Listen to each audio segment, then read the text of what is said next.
So right now I see resurrection in really the simplicity of life. This year the resurrection feels more personal and more ordinary. Where I see resurrection around me right now, all over in nature when I'm out on my walks. Through the ability of technology to make me feel connected to loved ones. I'm grateful to experience resurrection through fellowship with family, friends, the church, and with God. I'm experiencing a surprising resurrection of community in my life. I'm seeing resurrection through my community group. I'm seeing it through the ways that we're able to experience friendship in new ways. I'm learning a lot from my kids. My kids wake up every day expecting someone to care for them. And while it is challenging for them, I see that they just know that they're going to be cared for by us. Life right now is distilled into things that really matter. Shelter, food, we have our loved ones. I'm kind of realizing we just don't need that much to survive. Teaching my 92-year-old grandmother how to use an iPad for the first time so that she can see other family members' faces, or having more meaningful conversations with some members of my CG than I've ever been able to have in person.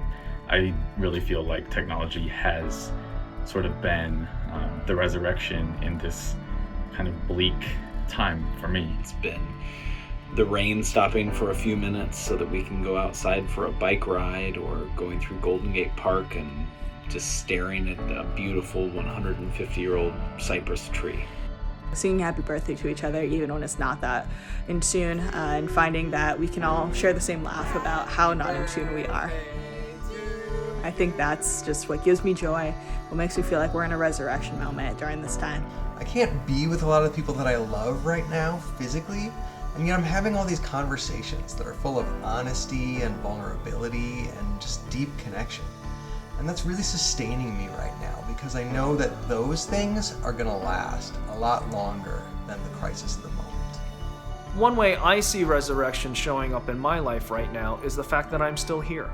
You see, I'm someone who lives with depression, but thanks to a really great therapist, some truly wonderful friends and family, and this nugget of faith that said God had something better planned for me, I was able to lift those clouds of depression that had dogged me for so long. These days, I find myself to be on the lookout for teachers who can help me remember what resurrection means. I found out that the best teachers of resurrection aren't removed from others' pain and suffering, but they're actually right in the thick of it. I've been thinking a lot recently that the timing of this pandemic is interesting, happening in the season of Lent. Lent is a season of preparation, a time for soul searching, and a time to let go of the things we hold on to. This time of great loss has given rise to new and deeper connections and created space to just be with God. Although we are broken and our world is broken, we can emerge from any darkness, just like the darkness of this moment, empowered by the embrace of God's promise. I too keep thinking about how I need to expect God to care for me, that I could come to Him knowing that He's going to care for me in this time. Today, I rest in the assurance that I need never be alone. We can continue to find new life and new ways to laugh with each other, new ways to find joy, and knowing that we're going to get out of this moment at some point, seeing that we're going to find community together, and it's going to look different, but it's going to be awesome. Life can spring out of hopelessness and death. The life that began with Jesus so many years ago didn't just happen, but actually still happens today. I need resurrection day in and day out.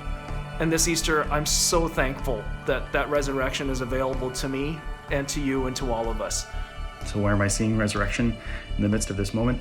I'm seeing it in the opportunity to slow down, to stop running, to put aside our brokenness and just allow ourselves to be caught in the grace of God's love.